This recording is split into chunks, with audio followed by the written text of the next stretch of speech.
మీద పడతారేమో జనాలు అనే ఉద్దేశంతో వాళ్ళని కంట్రోల్ చేయడానికి అంటే క్రౌడ్ కంట్రోలింగ్ కోసం ఈ బౌన్సర్లను పెట్టుకోవటం అనేది ఒక కల్చర్. ఇది 90ల తర్వాత మొదలైంది.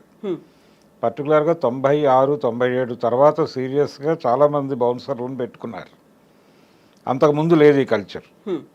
మనకి ప్రైవేటైజేషను గ్లోబలైజేషన్తో పాటు మొదలైనటువంటి కల్చర్ ఇది. అంటే ప్రభుత్వమే ప్రకటించింది ఎవరికి వాళ్ళు మీరు ప్రైవేట్ సెక్యూరిటీ అడిగితే మేము ప్రొవైడ్ చేస్తాము అని. అప్పటి నుంచి గన్మ్యాన్ కల్చర్ మొదలైంది మొదట. అవును, ప్రతి ఒక్కరూ గన్మ్యాన్ పెట్టుకోవటం. గన్మ్యాన్ అనేది ఒక స్టేటస్ సింబల్గా మారింది. నిజంగా అంటే మీకు కారు ఉందా లేకపోతే స్కూటర్ ఉందా వీటితో పాటు గన్మ్యాన్ ఉన్నాడా లేడా అని చూడటం కూడా మొదలుపెట్టారు. అంటే నీడ్ లేకపోయినా కానీ ఒక గన్మ్యాన్ని పెట్టుకోవాలి. అతనితో ఇంట్లో పనులన్నీ చేంజ్ చేసుకునేవాళ్ళు. అతను ఉంటాడు అలాగా. అదొక అంటే ఒక రకంగా అదొక ఆభరణంలాగా మారిపోయింది. ప్రెస్టీజ్ ఇష్యూ కూడా అంతే. కనీసం గన్మ్యాన్ లేడు అతనికి అని మాట్లాడుకునే పరిస్థితి తయారైంది. ఇది వాళ్ళ వైపు నుంచి వాళ్ళు ప్రొవైడ్ చేసేవాళ్ళు. గవర్నమెంట్ వైపు నుంచి వీళ్ళు వెళ్ళి ఏదో సంతకం పెట్టి అక్కడ డబ్బులు కట్టేస్తే వాళ్ళు ప్రొవైడ్ చేస్తారు.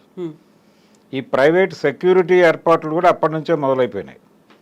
వీటితో పాటు వీటికి అదనంగా ప్రైవేటు ఆర్మీని మీరు క్రియేట్ చేసుకోవచ్చు, మీరు పెట్టుకోవచ్చు అని ఒక ఇది ఇచ్చేశారు అవకాశం. ఎప్పుడైతే అవకాశం ఇచ్చారో ప్రతి వాళ్ళు బౌన్సర్లను పెట్టుకోవడం మొదలుపెట్టారు. ఈ బౌన్సర్ల తయారీ కేంద్రాలు వెలిసినాయి. వాళ్ళని ట్రైన్ చేస్తారు అన్ని విధాలుగాను, జనాలను కంట్రోల్ చేయటం ఎలా అని. అక్కడి నుంచి ఆ రిక్రూట్మెంట్ సెంటర్ నుంచి రిక్రూట్ అవుతూ ఉంటారు. ఈ ప్రైవేట్ ఆర్మీ ఎక్కడి వరకు అంటే కేవలం బయటకు వెళ్ళినప్పుడు పబ్లిక్ ఫంక్షన్స్కి వెళ్ళినప్పుడు ఏదైనా ఇబ్బంది అవుతుందేమో అనే ఉద్దేశంతో అంతవరకే. దీనికి ముందు దశలో పెద్ద హీరోలు ఏదైనా పబ్లిక్ ఫంక్షన్కి వెళ్ళాలంటే తెర వెనక నుంచి వెళ్ళేవాళ్ళు. అంటే ఏదో ఒక పద్ధతిలో కనిపించకుండా అలా పైకెక్కి మాట్లాడి రహస్యంగా వెళ్ళిపోయేవాళ్ళు. అది ఎవరికి ఇబ్బంది లేని వ్యవహారం. కొంతమంది మాత్రం జనంలో నుంచి వెళ్ళేవాళ్ళు. అంటే ఎన్టీ రామారావు గారి సద్దినోత్సవ సభలో ఆయన జనంలో నుంచి వెళ్ళేవాడు. అంటే ఆయనే కంట్రోల్ చేసుకుంటూ వెళ్ళేవాడు.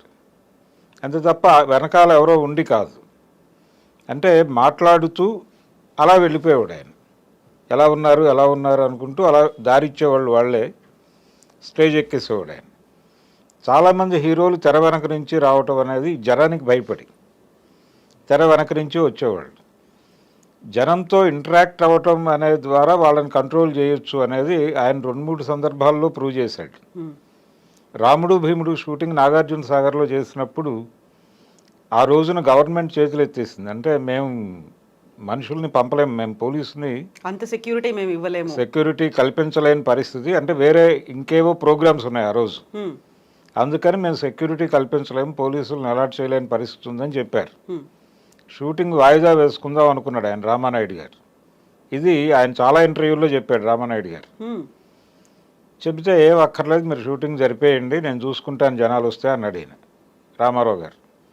నిజంగానే పబ్లిక్ వచ్చారు. ఈయన వెళ్ళి ఇప్పుడు ఒక పాట షూటింగ్ ఉంది, మీరు చూడండి దూరంగా నిలబడి, అయిపోయిన తర్వాత నేనే మీ దగ్గరకు వచ్చి మాట్లాడతాను, మీరు షూటింగ్కి ఇబ్బంది పెట్టకండి, మీరు ఎంత తొందరగా సహకరించి అవగొడితే అంత తొందరగా మిగిలిన టైం అంతా మీతో గడుపుతాను నేను అని చెప్పాడు నిలబడి. అంతే. జనాలు దూరంగా వెళ్ళిపోయి చూడటం మొదలుపెట్టారు. షూటింగ్ అయిపోయింది. ఆయన 2 గంటలు వాళ్ళతో మాట్లాడేసి వెళ్ళిపోయాడు. అయిపోయింది. ఎవరికి ఏ టెన్షను లేదు. ఇలా ఉండేది ఒక కల్చర్. ఎంత సిన్సియర్గా చెప్పారో అంత సిన్సియర్గా వాళ్ళు కూడా ఆచరించారు. అంటే చెప్పేది అంటే మీరు కాంట్రాక్ట్ చేయాలి కదా ప్రజలతో. ఇప్పుడు పుష్పాది జరిగింది ఏంటంటే అల్లు అర్జున్ అక్కడికి జనరల్గా అన్ని సినిమాలకి వచ్చినట్టే వచ్చాను అని చెప్పాడు ఆయన తర్వాత. కానీ అలా రాలేదు ఆయన. జనరల్గా హీరోలు అనుసరించే పద్ధతి ఏంటంటే థియేటర్లోకి వెళ్ళిపోయి సైలెంట్గా థియేటర్లో ఆడియన్స్ మధ్యలో కూర్చుని వాళ్ళకే తెలియకుండా సడన్గా ఇంటర్వెల్ టైంలో ఒకసారి లేచి చెయ్యి ఊపుతాడు ఆయన. ఎలా ఉంది సినిమా అంటే అద్భుతం అంటారు వాళ్ళు. అయిపోతుంది, కాసేపు చప్పట్లు కొడతారు, మళ్ళీ కూర్చుంటారు, సినిమా మొదలవుతుంది, వీళ్ళు వెళ్ళిపోతారు. ఇదొక పద్ధతి. లేదు సినిమా నడుస్తూ ఉండగా స్టేజ్ మీదకి వచ్చి మాట్లాడటం అనేది ఇంకో పద్ధతి. ఇవేమీ కాకుండా థియేటర్ బయట ప్రోగ్రాం పెట్టాడు ఈయన. థియేటర్ బయట ప్రజలకు అభివాదం చేయటం అనే పని మొదలుపెట్టాడు.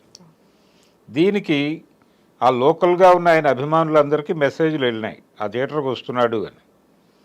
అంటే ఆయన పిఆర్ టీం పంపించేసింది. దాంతో వాళ్ళు వచ్చేసారు. ఆ థియేటర్ కెపాసిటీ ఎంత అనేది ఎవరికి తెలియదు. ఇప్పుడు థియేటర్ల పరిస్థితి ఎలా తయారైందంటే ఇవన్నీ కూడా 2 వీలర్స్ ఎక్కువగా ఉన్నప్పుడు డిజైన్ చేసినటువంటి థియేటర్స్.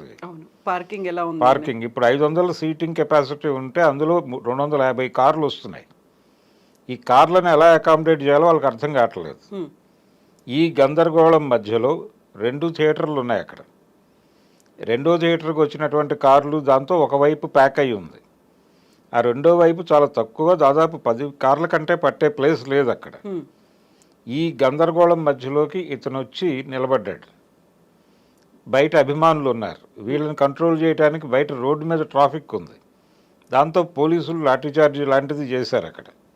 దాంతో ఈ ప్రజలు థియేటర్లోకి వచ్చేసారు, ఫ్యాన్సే వచ్చారు. ఈ ఘర్షణ మధ్యలో జరిగినటువంటి సంఘటన అది. ఆ తోపులాటలు ఆ అమ్మాయి చనిపోవటం, రేవతి అనేటువంటి అమ్మాయి చనిపోవటం అనేది అక్కడ అలా జరిగింది. అది ఆయనకేమో బౌన్సర్లు ఉంటారు కాబట్టి ఆయనకు వచ్చిన ఇబ్బంది ఏం లేదు. వాళ్ళు ప్రొటెక్ట్ చేస్తూ లోపలికి తీసుకెళ్లి కూర్చోబెట్టి ఆయన బయటకు తీసుకెళ్ళిపోతారు. అది వాళ్ళ బాధ్యత, సెక్యూర్డ్గా ఉంచడమే వాళ్ళ బాధ్యత. కానీ ఈ అమ్మాయికి బౌన్సర్లు లేరు. ఈవిడ కేవలం అల్లు అర్జున్ని చూడటం కోసం వెళ్ళలేదు అక్కడికి, తన కుమారుడికి సినిమా చూపించడం కోసం తీసుకెళ్లారు అంతే. దాంతో ఆవిడ ప్రాణం కోల్పోవాల్సి వచ్చింది. అతను చాలా కాలం హాస్పిటల్లో సఫర్ అయ్యాడు పిల్లాడు. ఈ కండిషన్ అంటే ఏం కన్వే చేయదలుచుకున్నాడు అల్లు అర్జున్ అక్కడికి రావటం ద్వారా? ఒక ప్రచారంలో భాగంగా వచ్చాడు అక్కడికి. ప్రచారం, ఆ సినిమాకు ఒక పబ్లిసిటీ క్రియేట్ చేయటము, బజ్ క్రియేట్ చేయటంలో భాగంగా వచ్చాడు. అక్కడ ఆయన ప్రయోజనం ఉంది.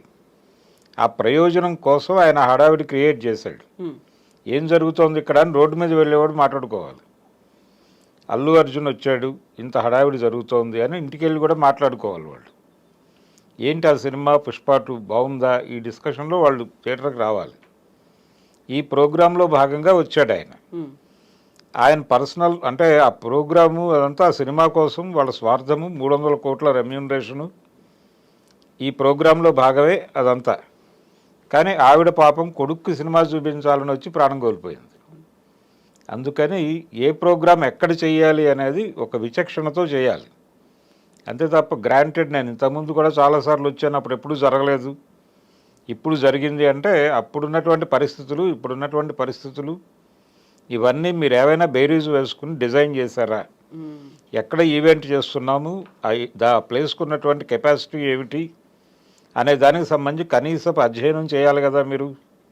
అది కూడా చేయలే, అంటే బాధ్యతారాహిత్యం. అలా ఆ ఇన్సిడెంట్లో ఒక బాధ్యతారాహిత్యం ఖచ్చితంగా ఉంది.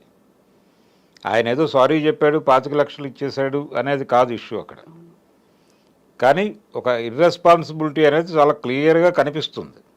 దానికి బాధ్యత వహించాలి వాళ్ళు. కనీసం కన్ఫెస్ అవ్వలేదు వాళ్ళు. మా బాధ్యతారాహిత్యం వలన జరిగింది అనే మాట వాళ్ళ దగ్గర నుంచి బయటకు రాల. జరిగింది దురదృష్టం అని చెప్పాడు. చెప్పి ఈ సంఘటన చూసి ఫ్యామిలీస్ సినిమాకి రాకుండా దూరంగా ఉండొద్దు, మేము మీకోసమే సినిమాలు తీస్తున్నామని చెప్పాడు ఆయన. అంటే మీ భద్రత మాకు సంబంధం లేదు, కానీ మీరు వచ్చి టికెట్లు కొని మాకు డబ్బులు ఇవ్వండి అని చెప్పడమే. సో ఎవరు మా తప్పు కాదు అనే స్టేజ్ అక్కడ కనిపించింది. పోలీసులు మాకు ఇంటిమేట్ చేయలేని అన్నారు. ఇక్కడ ఉన్నటువంటి థియేటర్ ఓనర్లు కూడా అదే మాట చెప్తున్నారు. నేను చెప్పి వచ్చాను అనే మాట హీరో చెప్తున్నారు. అక్కడ చాలా ఇర్రెస్పాన్సిబుల్గా వ్యవహరించారు అందరూ. కాబట్టి అది ఒక ప్రత్యేకమైన సంఘటన. దాన్ని అక్కడ వరకే చూడాలి. అంటే ఒకటి ప్రైవేటైజేషన్ మొదలైన తర్వాత వ్యక్తిగత భద్రతకి ఎక్కువ ప్రాధాన్యత పెరిగింది. ఈ పెరిగిన క్రమంలో స్టేటస్ సింబల్గా కూడా వీళ్ళని పెట్టేసుకుంటున్నారు బౌన్సర్లు. నిజంగా థ్రెట్ ఉందా లేదా అనే దానికంటే కూడా దీనికి ఒక విపరీతంలోకి తీసుకెళ్తే, అంటే ఏదైనా విషయాన్ని అద్భుత రసంలో చెబితే ప్రజలకు ఎక్కువ కనెక్ట్ అవుతుంది అని శంకర్ లాంటి డైరెక్టర్లు నమ్ముతారు.